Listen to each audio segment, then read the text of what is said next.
हमारी प्रार्थना मान लीजिए, नाम से बढ़कर कोई पुण्य नहीं है। जैसे आप पुण्य करने के बड़े लालायित हैं। देखो, अपने यहां जो भगवत प्राप्ति का पुण्य का भाव है उसका यह है कि भगवान ने हमें 10 रोटी दी है, हमारा काम 5 रोटी से चल जाएगा, तो हम 5 रोटी दूसरों की सेवा में लगा देते हैं। ये भाव है। दान पुण्य वो एक अलग चीज है। भगवत प्राप्ति के मार्ग वाले उपासक को ये भाव रखना है, प्रभु ने मुझे इतना दिया है, मेरा काम इतने से चल जाता है, तो और जो भगवत स्वरूप है, गौ सेवा, पंछियों की सेवा, अन्य जीव, बीमार कोई है उसको, साधु महात्मा, धामवासी, विरक्त जन, उससे क्या होगा? वो तुम्हारा पुण्य कर्म नहीं बना, वो सेवा बन गई। और सेवा सीधे भगवान से, बीच में किसी का मिलना जुलना नहीं, सीधे भगवान। सेवा का फल भगवान की प्रसन्नता, और जिसके ऊपर भगवान प्रसन्न हो गए, अब क्या बकाया रह गया? जिनके प्रसन्न होने पर फिर और किसी को राजी करने की जरूरत नहीं पड़ती। जा पर कृपा राम की होई, ता पर कृपा करे।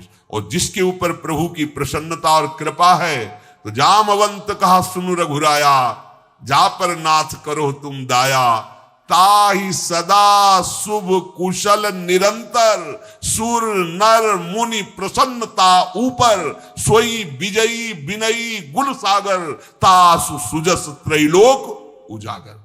भगवान प्रसन्न हो गए तो जितने ऋषि मुनि महात्मा, सबका आशीर्वाद आपके ऊपर हो, कौन परास्त कर सकता है? तो हमारी बात को ध्यान से सुनो। तुम जिस परिस्थिति में हो, भगवान ने तुम्हें जहां रखा है, जैसी परिस्थिति में रखा है, तुम्हें निराश हताश होने की जरूरत नहीं है। वहीं तुमको सब फल मिल जाएगा। बस तुम ठीक से नाम जप करना शुरू कर दो। नाम जप अर्थात निरंतर भगवत संयोग, निरंतर भगवत, जेहि नाम तेहि कृष्ण। कृष्ण नाम और कृष्ण स्वरूप अभेद है।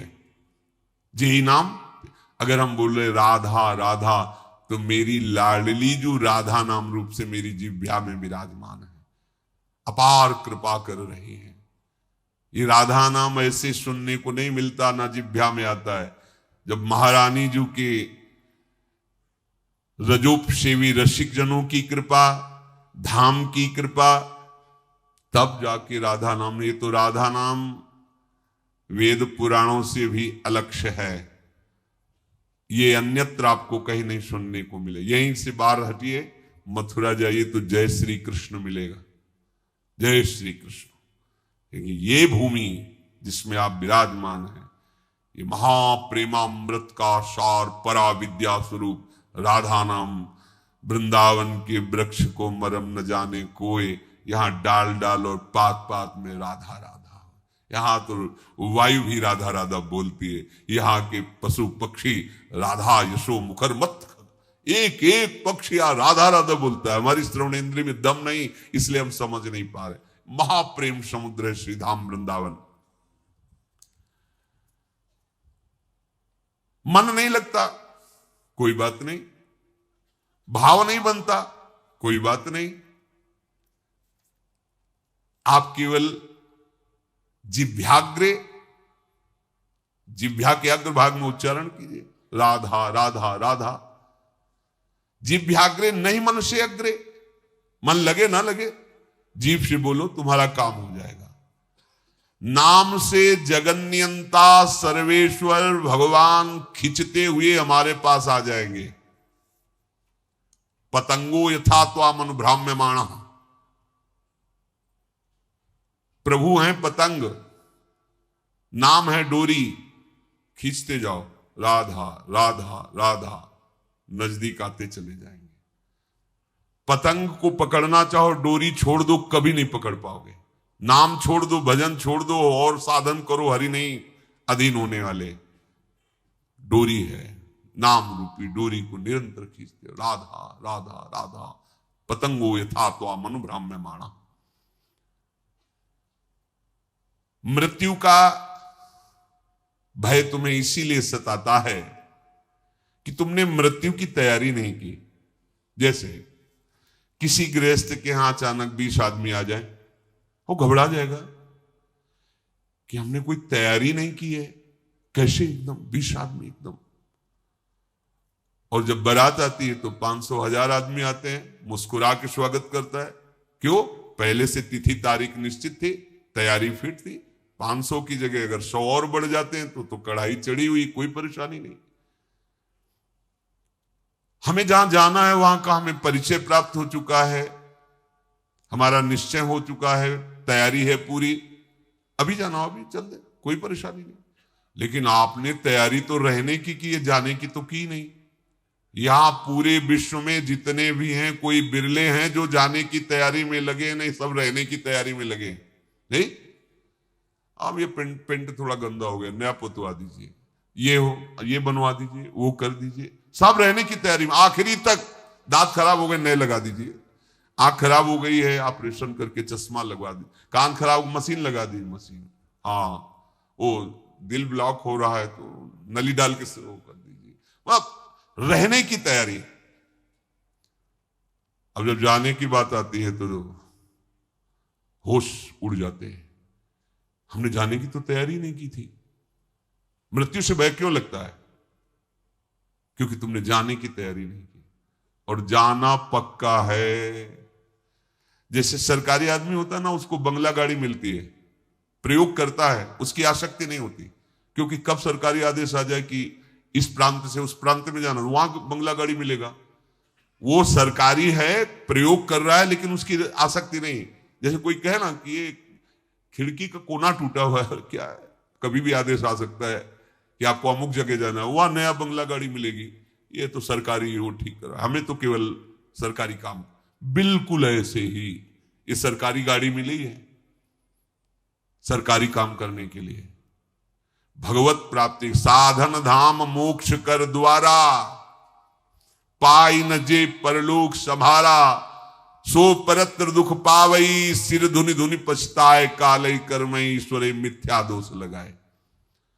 अब जब बुलावा आया, डॉक्टर ने कहा कि बस 1 साल के हो तुम, बस ये कैंसर ले जाएगा आपको, मतलब बचने की संभव।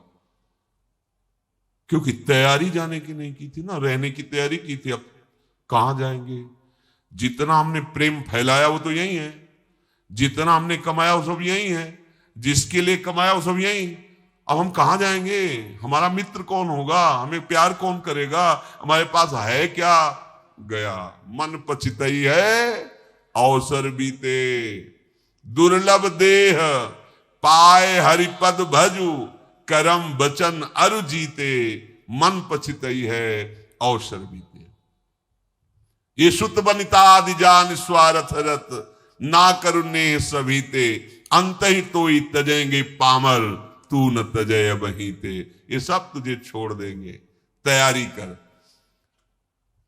गुरु कृपा से हम अपने हृदय की बात कह रहे हैं, प्रतिपल तैयार है। क्यों? जैसे कभी स्मरण भी आया, कष्ट होता, जैसे कल था डायलिसिस हो रहा, बीच में एकदम प्रसन्नता होती है, श्री जी के पास जाना है। कहां जाना है? श्री जी के पास जाना है। मृत्यु हमारे लिए मृत्यु थोड़ी है, श्री जी के पास जाने का पास है कि अब फाइनल। अभी तक तो भाव से रहा, अब फाइनल, अब खत्म, संसार चक्र खत्म, अब तो अपनी लाडली के पास जाना है, बस। कितना आनंद! जैसे आपका कोई प्रिय है, वर्षों से आप उससे मिलना चाहते हैं, और गाड़ी आ गई, बुलावा आ गया, चलिए आप, तो आपको कैसा लगेगा? ये थोड़ी लगेगा कि भय लगे, नहीं, एक उमंगन आएगी, आप तो तुरंत तैयार हो जाएंगे चलने के। हाँ हाँ हाँ, हम तो वर्षों से इंतजार कर रहे हैं, बस। ये जो मृत्यु तुम्हें भय प्रदान कर रही, तुमने तैयारी नहीं की। मृत्यु अमंगल में नहीं है, परम मंगल है। मृत्यु शोक नहीं है, महोत्सव है। बस यही समझ नहीं पा रहे। क्यों? भगवान ने मृत्यु को अपना स्वरूप कहा है, मैं सर्व कुछ हरण करने वालों में मृत्यु हूं, मेरे प्रीतम है मृत्यु, और कोई नहीं है, श्री कृष्ण है। आलिंगन करो अपने प्यारे श्री कृष्ण का और निरंतर दिव्य लीला में पहुंच चलो। पर यह बात की कोई तैयारी नहीं कर रहा।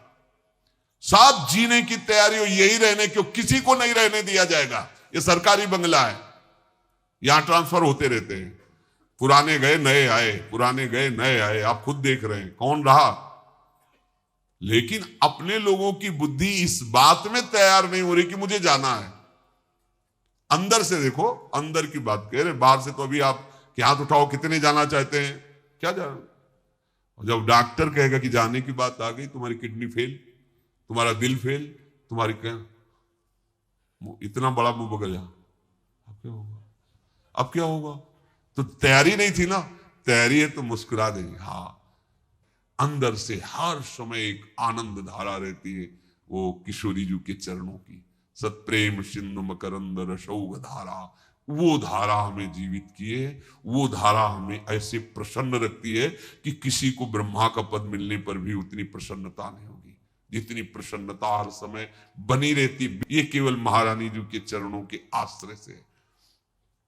पूज्य बाबा कह रहे हैं कि आप कल्पना नहीं कर सकते कि आप कितना सुखी हो जाएंगे। वही बात देखो, बात तभी समझ में आती है जब स्थिति परिस्थिति में वो बात रहे। आप स्वस्थ हैं, सब अनुकूलता है, और फिर आप कह रहे हैं प्रभु की बड़ी कृपा है, ठीक है। लेकिन जब आप प्रतिकूल परिस्थिति में अनुभव करें, वाणी से नहीं, एक होता है देखो कि अब भाई भगवान है, वो जो करेंगे तो सहना ही पड़ेगा, हाँ कृपा ही है, फिर मतलब एक सहना, और एक होता नहीं कृपा है, मैं अनुभव कर रहा हूं इसमें कृपा है, वो बात। अब सहना ही पड़ेगा, और एक है कृपा।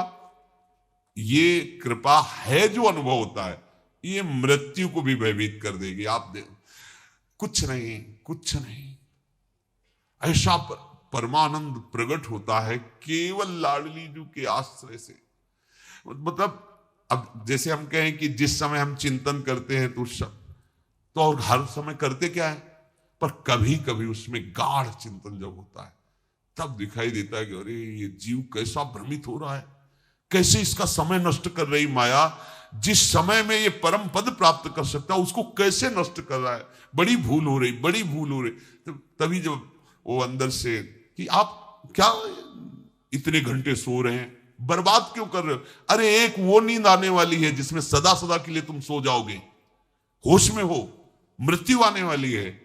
यहां तो काम चलाना है, भोजन पाके, क्रियाएं करके, नींद लेके, ये केवल काम चलाना है। मुख्य हमारा कार्य है भजन, क्योंकि इससे हमारी गति बनेगी। हमारे जीवन का लक्ष्य भजन है।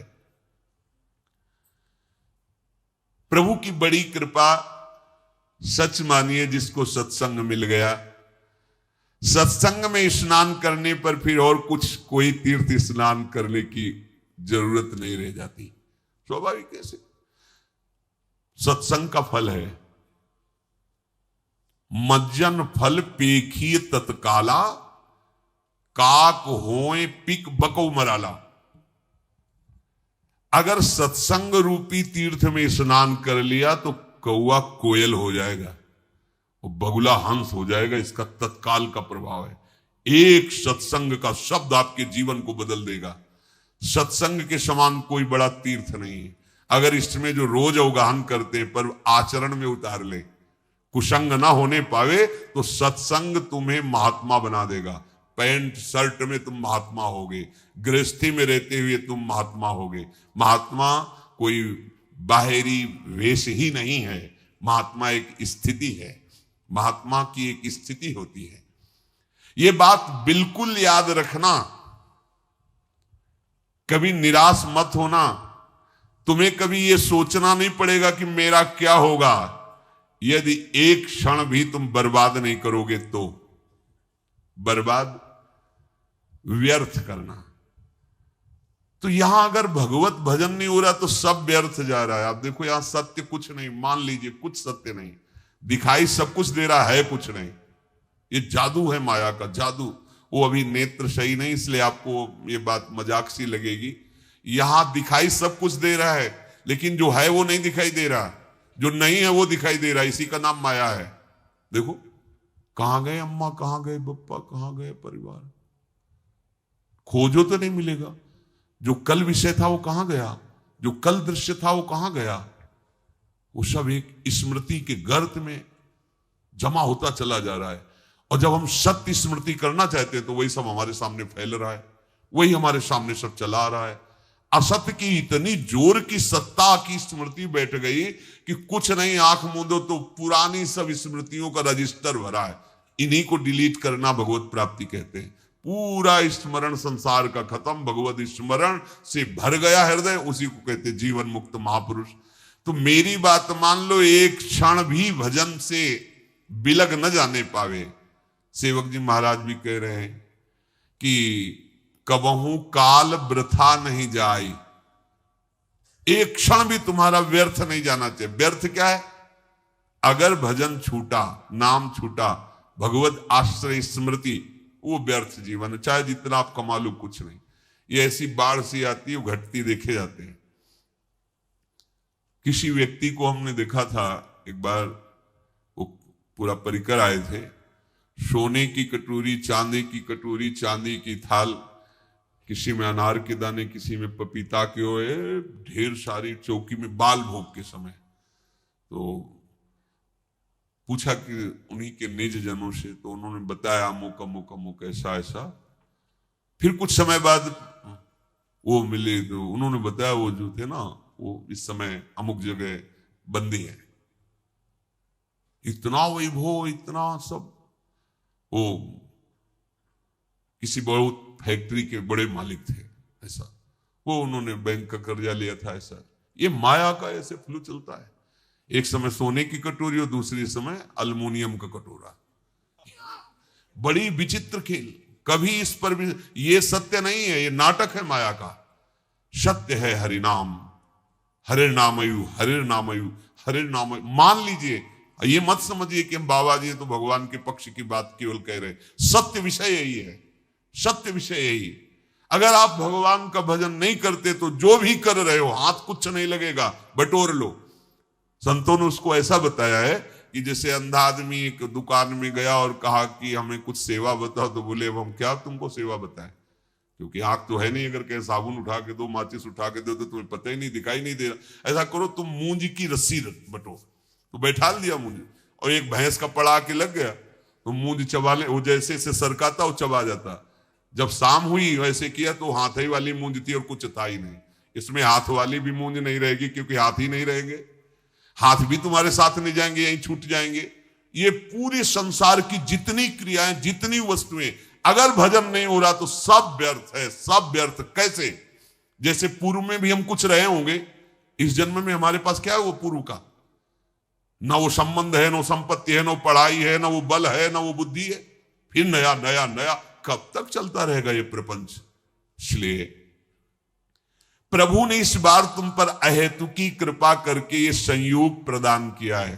ध्रुवदास जी कह रहे, बार बार तो बनत नहीं या संयोग अनूप, मानुस्तन वृंदा विपिन रसिकन संग और विविरूप श्यामा श्याम की उपासना। मैं आपसे फिर प्रार्थना करता हूं कि आप केवल प्रभु के आश्रय में रहना, वो संभाल लेंगे। आप कोई भी हो, कैसे भी हो। आप चेसु दुराचारो भजते मामानन्य भाग सादृव समन्तव्या सम्यक व्यवसिता, ऐसा वो संभाल लेंगे। बड़े कृपालु हैं, बड़े कृपालु हैं। देखो, कोई भी प्रकृति के द्वारा रची हुई वस्तु अपना स्वभाव नहीं छोड़ती। स्वभाव है अपना अपना, सबका स्वभाव। प्रकृति की हर वस्तु का एक स्वभाव है, और वो अपने स्वभाव का प्रभाव दिखा के ही रहती है। पारस का एक स्वभाव है कि छू जाए लोहा तो सोना बना देती है। अब वो पारस बहुत बड़े संयमी नियमी के घर का लोहा है, या बहुत बुरे आचरण करने वाले के घर का लोहा है, और अगर वो छू गई तो सोना बना देगी।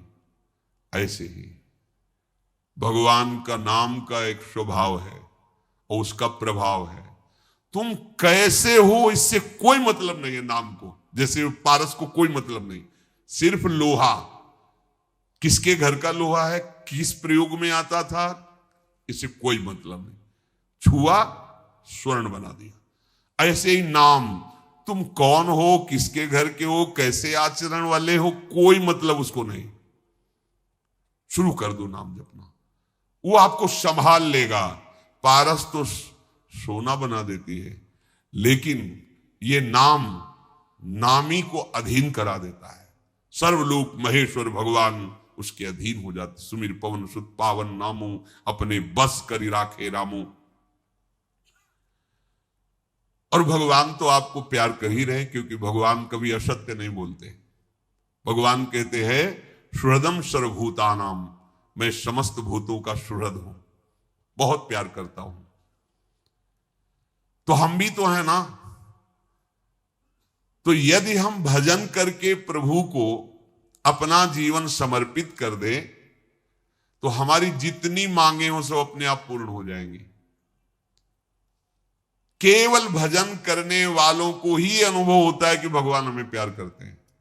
प्यार सबको करते हैं, सब मम प्रिय सब मम उपजाए। परम सुहृद सर्वलोक महेश्वर भगवान की दृष्टि में हम हर समय हैं, वो हमें देख रहे हैं। शास्त्र शीर्षा पुरखा सहस्राक्षा, हजारों नेत्रों से हमें देख रहे हैं। विश्वतस् चक्षुर, पूरे विश्व में उनके नेत्र हैं, वो देख रहे हैं। मतलब एक छोटा सा अणु भी वो भगवान की दृष्टि से बच के नहीं जा सकता, सब भगवान देख रहे हैं। कितने सुख की बात है कि हमें भगवान देख रहे हैं। अवश्य आप ऐसा दृढ़ विश्वास करें तो आपको कभी प्रतिकूलता का मुख नहीं देखना पड़ेगा। आपको भगवान देख रहे हैं तो बोले कभी प्रतिकूलता का मुख नहीं देखना पड़ेगा। क्यों? क्योंकि जब आप ये देखोगे कि श्री भगवान देख रहे हैं तो आप पापाचरण नहीं करोगे। सच्चा उपासक वही है जो हर समय देखता रहता है कि भगवान देख रहे हैं। दो शिष्य बनने के लिए एक संत भगवान के पास गए और कहा हम आपके शिष्य होना चाहते हैं, कंठी भी लाए माला भी लाए, दे दीजिए। हाँ ठीक। 2 तरबूज मंगाए और कहा जाओ इन 2 तरबूजों को अलग अलग ले जाओ और ऐसी जगह इसको अमनिया करो, काटो जहां कोई देख न रहा हो। एक गए, थोड़ी देर में काट के आ गए। महाराज जी बोले उसको भी आ जाने दो। वो शाम तक फिर आए समूचा लेके। तो उनका भाई आपने तो बहुत जल्दी अमनिया करके ले आए। बोले हाँ एकांत में गए, जंगल था आसपास, देखा कोई नहीं था, अमनिया किया ले आए। क्यों भाई तुम्हें एकांत नहीं मिला? बोले महाराज जी मैं जहां देखता तो मुझे लगता भगवान तो देख ही रहे ना। आपके वचन थे कोई ना देखे, तो भगवान तो देख रहे ना। मुझे कोई ऐसी जगह नहीं दिखाई दी कि जहां भगवान ना देख रहे हो, इसलिए आपकी जो आज्ञा थी कोई ना देखे, तो इसलिए मैं नहीं काट पाया। तो उससे कहा तुम तरबूज खा लो और जाओ। और उससे कहा तुम आओ, तुम्हें हम दीक्षा देते हैं क्योंकि तुम इस बात के अधिकारी हो। वास्तविक परमार्थ का पथिक वही है जो सर्वत्र ये बात देखता है कि भगवान मुझे देख रहे हैं। जिस प्रेम से भगवान अधीन होते हैं वो प्रेम केवल नाम से प्रकट होता है। उस प्रेम का परिवसान कहीं और ना होने पावे, ये सूक्ष्म बात है। जब आप भजन करोगे तो आपके हृदय में एक आनंद उमगन होती, और अगर उसको संभाल नहीं पाए तो वही काम में नाना प्रकार के भोगों में वो फिसल जाएगी। इसीलिए साधु संग रूपी बाढ़ अत्यंत आवश्यक है। जब साधन की उमगन में हृदय द्रवित होने लगे भजन के प्रभाव से, तो बाहर से आपका स्वभाव कड़ुआ हो जाना चाहिए, उदासीन हो जाना चाहिए, गंभीर शांत। दूसरे को लगे कि हर समय जलता रहता है क्या, कैसे देखता है, ऐसा लगना चाहिए। गंभीर शांत, कोई बात जी, हिम्मत न पड़े किसी की आपसे परिचय बनाने की, ऐसा स्वभाव बनाना चाहिए। ये हम एकांतिक बात अंदर की कहते हैं। जब आपका भजन बढ़ने लगे, आपके हृदय में अनुभव होने लगे कि विकार शांत हो रहे हैं, आनंद का अनुभव, भजन निरंतर चलने का प्रवाह आने लगा है, कुछ दिव्यता आने लगी, उतने ही आपको बाहर से उदासीन हो जाना चाहिए। बिल्कुल व्यवहार में ऐसा साबित नहीं करना चाहिए कि आप बहुत सरल आदमी हैं, आप बहुत, बिल्कुल नहीं। ऐसा लगना चाहिए रुक्ष आदमी है क्या, इसमें प्रियता तो झलक ही नहीं रही, ऐसा। और बात करने के लिए एक बार सोचना पड़े किसी को कि इससे बात करना है, यार इससे बात न करना ही अच्छा है, ऐसा लगे कोई। अपने लोग क्या होते हैं, जहां आनंद की उमगन आई तो हम फैल जाते हैं, व्यवहार बनाने लगते हैं। आई हुई भोग सामग्रियों की भजन तो चल ही रहा है, इसको भी बस वो भजन को छीन करने लगता है। कहीं ना कहीं वो द्रवित हृदय, जैसे मोम होती है ना, द्रवित हो जाए, कोई भी छाप लगा दो, ऐसे ही भजनानंदी को बहुत सावधान रहना चाहिए। हृदय द्रवित हो गया, उसमें जो छाप लगेगी बहुत मिटाना मुश्किल पड़ेगा।